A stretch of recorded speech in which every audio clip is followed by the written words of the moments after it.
మీ car EMI కట్టలేకపోతున్నారా? మీ car EMI మేము కడతాం. ఈ నెంబర్కి కాల్ చేయండి. నమస్తే, వెల్కమ్ టు సుమన్ టీవీ. నేను విష్ణు. ప్రస్తుతంతో పాటు senior stock market analyst Eedara Ramakrishna గారు ఉన్నారు. వారితో మాట్లాడదాం. నమస్తే సార్, ఈదర రామకృష్ణ గారు. నమస్తే అండి. సో అదేవిధంగా 2024 సంవత్సరానికి సంబంధించి ఇప్పుడు మనం ఆఖరి నెలకి డిసెంబర్లో కూడా అడుగు పెట్టేస్తున్నాం. ఇయర్ ఎండింగ్లో కూడా రాబోతున్నాం కాబట్టి ఏంటి ఇయర్ ఎండింగ్ నాటికి సెన్సెక్స్ ఎంతవరకు రీచ్ అయ్యే అవకాశం ఉందండి? మీ వ్యూ ఏంటి? సెన్సెక్స్ జర్నీ ఎలా ఉండబోతుంది? నెక్స్ట్ 1 మంత్ వరకు ఎలా ఉంటుందంటారు?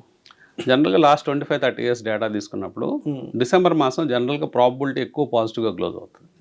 75% ప్రాబబిలిటీతో డిసెంబర్ మంత్స్ పాజిటివ్గా క్లోజ్ అవుతాయి. సో సెన్సెక్స్ కానీ నిఫ్టీ కానీ ఈ మంత్ ఎక్కువ ఛాన్సెస్ ఉన్నాయి పాజిటివ్గా క్లోజ్ అవడానికి. కాబట్టి ఇన్వెస్టర్స్ కొంచెం కంఫర్టబుల్గా ఉండొచ్చు. మెయిన్గా కారణాలు ఏంటంటే ఎఫ్ఐఎస్ కొంచెం హాలిడే మూడ్లోకి వెళ్ళిపోతారు. ఒక 10 రోజుల్లో క్రిస్మస్ వెకేషన్ మూడ్లోకి వెళ్ళిపోతారు. పెద్ద మేజర్ డెసిషన్స్ అన్ని అయిపోయి ఉంటాయి. సో నవంబర్ కల్లా మేజర్ డెసిషన్స్ అయిపోతాయి. అలాగే ఎఫ్ఐ ఇందాక మనం చెప్పుకున్నట్లు వాళ్ళ సెల్లింగ్ కూడా తగ్గిపోయింది స్పీడు. లాస్ట్ మంత్ కేవలం 1.7 బిలియన్ అమ్మటం జరిగింది. కాబట్టి డిసెంబర్లో అమ్మకాలు ఇంకా తగ్గుముఖం పట్టే అవకాశం ఉండొచ్చు, లేకపోతే కొంచెం పాజిటివ్గా కూడా మారే అవకాశాలు ఉండొచ్చు.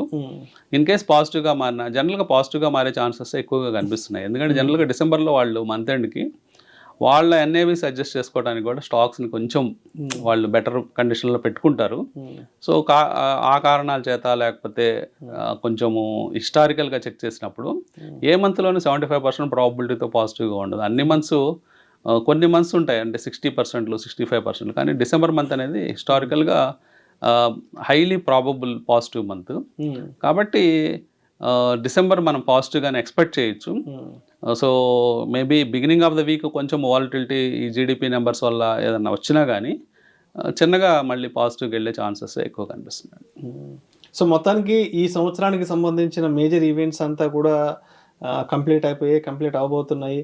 అండ్ 2025కి సంబంధించి చూస్తే మనకు February 1st బడ్జెట్ ఉండబోతుంది కాబట్టి, అండ్ 2025 బడ్జెట్కి సంబంధించి అంటే గవర్నమెంట్ మేజర్గా ఏ రంగాల మీద ఎక్కువగా కొంత కాన్సన్ట్రేషన్ చేసే అవకాశం ఉంటుందంటారు మీ వ్యూ ప్రకారం? అంటే మనకి ఆల్రెడీ వాళ్ళు విజన్ డాక్యుమెంట్ ఇచ్చారండి. కొన్ని పోర్ట్స్, మహారాష్ట్రలో బిగ్గెస్ట్ పోర్ట్స్, ఇవన్నీ కూడా మనకి ఇన్ఫ్రాస్ట్రక్చర్ మీద ఎక్కువ డెవలప్మెంట్ చేసే ఎక్కువ స్పెండ్ చేసే అవకాశాలు ఉన్నాయి. సో రోడ్స్ కూడా భారీగా రోడ్స్ మీద స్పెండింగ్ ఎక్కువ, ఇన్ఫ్రాస్ట్రక్చర్ మీద ఎక్కువ స్పెండ్ చేసే అవకాశాలు ఉన్నాయి. అట్ ద సేమ్ టైం మనం డిఫెన్స్ సెక్టర్లో డొమెస్టిక్గా గ్రో అవ్వాలని, ఇది ఇప్పటిదాకా మనం ఇతర దేశాల నుంచి, మనం ఫ్రాన్స్ నుంచి, అమెరికా నుంచి మనం కొనుగోలు జరుపుతూ ఉంటాం ఎక్కువగా జనరల్గా మనకి మిలిటరీ అవసరాల కోసం. అవన్నీ కూడా డొమెస్టిక్గానే మన కంపెనీస్ తయారు చేయాలనే మిషన్తో మనం 2 ఏళ్ళ నుంచి వెళ్తున్నాం. అలాగే మిలిటరీ అండ్ డిఫెన్స్ స్టాక్స్ అన్ని పెరగడం చూసాము. సో అదే వరవటి కొనసాగే అవకాశం ఉందండి. ఇంకా వాటి మీద కూడా స్పెండింగ్ భారీగా పెరిగే ఛాన్స్ ఉంది. సో మన మిలిటరీ బడ్జెటే, డిఫెన్స్ బడ్జెటే చాలా ఎక్కువగా ఉంటుంది, లక్షల కోట్లలో ఉంటుంది. కనీసం 2-3 లక్షల కోట్లు ఉంటుంది. అది ఆ 2-3 లక్షల కోట్లలో ఎక్కువ కాంట్రాక్ట్స్ కనుక లోకల్ కంపెనీస్ దక్కించుకొని డొమెస్టిక్ మ్యానుఫ్యాక్చరింగ్ పెరిగితే అది మన జీడిపికి ఉపయోగపడుతుంది, అట్లాగే డొమెస్టిక్ ఎంప్లాయ్మెంట్కి పనికొస్తుంది. కాబట్టి గవర్నమెంట్ వాటి మీద దృష్టి పెట్టే అవకాశం ఉంది. అట్లాగే రైల్వే ఇన్ఫ్రాస్ట్రక్చర్ కూడా భారీగా పెంచే ఛాన్స్ ఉందండి. మెయిన్గా రైల్వేలో మెయిన్గా మోడర్నైజేషన్ చేసే ప్రాసెస్లో మనకి వందే భారత్ ట్రైన్స్ చూసాము. సో నెక్స్ట్ సినారియోస్లో అంటే రాబోయే సంవత్సరాల్లో వందే భారత్లోనే స్లీపర్ కోచెస్, అట్లాగే ఇంకా వేరే టైప్ ఆఫ్ వెహికల్ అంటే అడ్వాన్స్ టెక్నాలజీస్తో ఇంకా బోగీలు తయారు చేయటం లైట్ వెయిట్గా, ఇట్లాంటివి అన్నీ కూడా రాబోయే బడ్జెట్లో ప్లాన్స్ అనౌన్స్ చేసే అవకాశం ఉంది.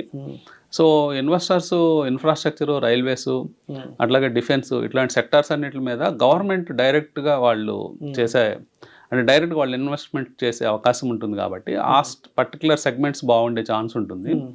సో ఇండైరెక్ట్ ప్రపోజల్స్ ఏదైతే ఉంటాయో అవన్నీ కూడా ప్రైవేట్ సెక్టార్లు అంటే ప్రైవేట్ మేనేజ్మెంట్స్లో ఎక్కువ ఉన్నాయి. లైక్ ఐటీ కావచ్చు, ఫార్మా కావచ్చు, ఇట్లాంటి కొన్ని సెక్టార్స్ అయితే క్యాపిటల్ గూడ్స్ ఇలాంటివన్నీ కానీ ప్రైవేట్ వాళ్ళ చేతులు ఎక్కువగా ఉన్నాయి.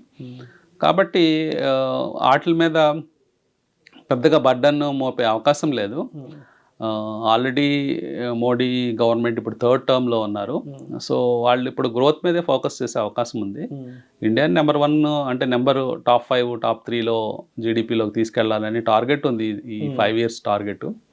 కాబట్టి ఆ దిశగానే గ్రోత్ ఇబ్బంది లేకుండా డొమెస్టిక్గా ఎక్కువగా మనం సెల్ఫ్ సఫిషియెంట్గా చేసుకుంటూ ఎక్స్పోర్ట్ కూడా పెంచుకునే విధంగా డిజైన్ చేయొచ్చు, లేకపోతే బడ్జెట్ని ప్లాన్ చేయొచ్చు అనుకుంటున్నాను. రైట్. అయితే మీరు ఇందాక ఒక మాట అన్నారు, ఎప్పుడైనా సరే డిసెంబర్ నాటికి ఒకసారి మనం హిస్టారికల్ పెర్ఫార్మెన్స్ చూస్తే ఎప్పుడైనా సరే డిసెంబర్లో అమ్మకాల ఒత్తిడి తక్కువగా ఉంటుంది. సో ఆ కారణం చేత డిసెంబర్లో ఎక్కువగా కూడా మార్కెట్స్ చాలా పాజిటివ్లో క్లోజ్ అయ్యే అవకాశం ఉందంటున్నారు. కాబట్టి అంటే ఇప్పుడు డిసెంబర్లో ఏమైనా స్టాక్స్ తీసుకోవాలి, డిసెంబర్లో ఏదైనా కొంత సెక్టార్స్ వైపు కాన్సన్ట్రేషన్ చేయాలని అనుకున్న వాళ్ళకి మరి ఏ స్టాక్స్ కొంత అనుకూలంగా ఉండొచ్చు అంటారు డిసెంబర్లో కొనాలి అనుకున్న వాళ్ళకి? అంటే ఇప్పుడు ప్రస్తుతం లాస్ట్ 1 వీక్లో ట్రెండ్స్ చూసినప్పుడు అదాని స్టాక్స్ అనేది కొంచెం రిస్కీ బెట్స్ అండి. అంటే జనరల్గా అదాని చాలా షార్ప్గా పైకి వెళ్తున్నాయి, షార్ప్గా కింద పడుతున్నాయి. సో స్టిల్ వాళ్ళ ఒక కోర్ట్ కేసు అనేది పైన ఉంది కాబట్టి వెంటాడుతూ ఉంది కాబట్టి ఆ స్టాక్స్లో చేసేవాళ్ళు స్ట్రిక్ట్ స్టాప్ లాసెస్ పెట్టుకొని ట్రేడ్ చేయాలి. అంటే ఈవెన్ ఇన్వెస్ట్మెంట్ అయినా కానీ అవి 50% ఎరోడ్ అయిపోవటం, మళ్ళీ 40% పెరిగిపోవడం ఇవన్నీ చూస్తున్నాం. కాబట్టి మైండ్లో ఒక స్టాప్ లాస్, ఇంత రిస్క్ నేను భరి చేయగలను అనుకున్న వాళ్ళు మాత్రం అలాంటి స్టాక్స్లోకి ఎంటర్ అవ్వాలి. అది మినహాయించి ట్రెడిషనల్గా చూసినప్పుడు ఫార్మాలో సెకండ్ రౌండ్ స్టాక్స్ మీద దృష్టి పెట్టమని చెప్తానండి. అంటే ఫార్మాలో ఒక చిన్న భూమ్ లాంటిది వస్తుంది, second grade second level stocks వాటిల్లో. అంటే ఫ్రంట్ లైన్ స్టాక్స్ ఆల్రెడీ కొన్ని బాగా పెరిగిపోయినాయి, లైక్ లూపిన్ కానీ వోక్ ఫార్మా లేకపోతే సన్ ఫార్మా, ఇట్లాంటివన్నీ కూడా భారీ పెరుగుదలను నమోదు చేసాయి. ఇప్పుడు సెకండ్ లెవెల్లో ఉన్న స్టాక్స్ కొన్ని లారస్ ల్యాబ్స్ లాంటివి, లేకపోతే ఇందాక మనం మాట్లాడుకున్న పిరమిల్ ఫార్మా, ఆర్తి ఫార్మా, తర్వాత ఇట్లాంటి స్టాక్స్, టొరెంట్ ఫార్మా, ఇట్లాంటి స్టాక్స్లో కొత్తగా బయింగ్ ఆపర్చునిటీస్ కనిపిస్తున్నాయి. అట్లాంటి స్టాక్స్ ఆ సెక్టారు బాగుంటుంది అనుకుంటున్నాను. కానీ టెలికాం సెక్టార్లో కొంత ఒడిదుడుకులు మనకి ఈ మధ్య కనిపిస్తున్నాయి, భారీగా పడటము, పెరిగిపోవటము, ఇవన్నీ కూడా టెలికాం సెక్టార్లో కొంత ఒడిదుడుకులు ఎక్కువగా ఉన్నాయి. మెటల్ సెక్టార్ కొంచెం డల్గా అవుతుంది, కొన్ని పాకెట్స్ 1 or 2 స్టాక్స్ మినహాయించి మెటల్స్ ఎక్కువగా వీక్గానే ఉన్నాయి. ఆటోమొబైల్లో నెంబర్ 1 పిక్ వచ్చేసేటప్పటికి మహేంద్ర కొత్తగా ఇచ్చిన ఎలక్ట్రికల్ వెహికల్స్ కూడా అట్రాక్టివ్గా కనిపిస్తున్నాయి మార్కెట్లో. వాళ్ళ పెనిట్రేషన్ చాలా స్మూత్గా వెళ్తూ ఉంది. Month on month sales numbers పెరుగుతూ ఉన్నాయి, వెయిటింగ్ లిస్ట్ పెరుగుతూ ఉంది కొన్ని పర్టికులర్ వెహికల్స్కి. సో ఇవన్నీ కారణాల చేత ఆటోమొబైల్ సెక్టర్లో మహేంద్రాని ప్రిఫర్ చేసుకోవచ్చు, అట్లాంటి స్టాక్స్ మీద దృష్టి పెట్టచ్చు. ఇంకా ఐటీ సెక్టారు 2025లో ది బెస్ట్ పర్ఫార్మర్గా ఉండే అవకాశం ఉంది.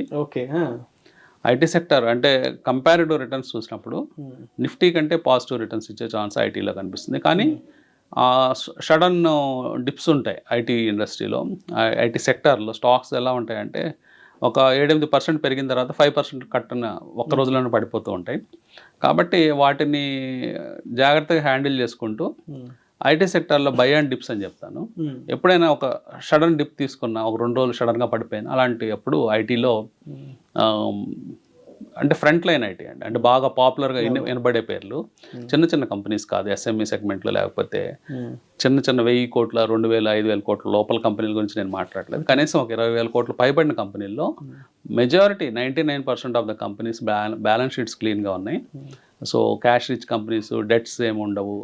సో కంఫర్టబుల్గా ఐటీ స్టాక్స్లో పెట్టుబడి పెట్టుకోవచ్చు. సో మరి డిసెంబర్ 2 సోమవారం నాటికి మార్కెట్స్ ఏ విధంగా ఉండే అవకాశం ఉందంటారు? మరి రిటైల్ ఇన్వెస్టర్స్ సోమవారం నాటికి ఏ విధంగా సిద్ధంగా ఉండాలి అంటారు?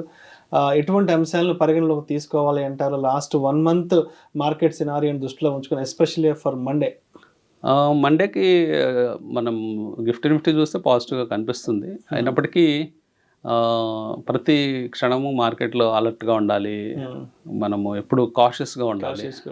ఎందుకంటే ఎప్పుడు ఏం జరుగుతుందో మనకు తెలియదు. సో ఒక వ్యూ మనం ఫామ్ చేసుకొని మార్కెట్కి ఎప్పుడు వెళ్ళకూడదు. అంటే మన బ్రెయిన్లో క్లీన్ స్లేట్ పెట్టుకోవాలి. లైవ్లో ఒక సినారియో కనిపిస్తుంది, వీకెండ్ కూర్చున్నప్పుడు ఒక సినారియో కనిపిస్తుంది. కాబట్టి ఒక క్లీన్ స్లేట్తో మార్కెట్లోకి వెళ్ళిన పక్షంలో మంచి యాక్షన్స్ మనం చేసే అవకాశాలు ఉంటాయి.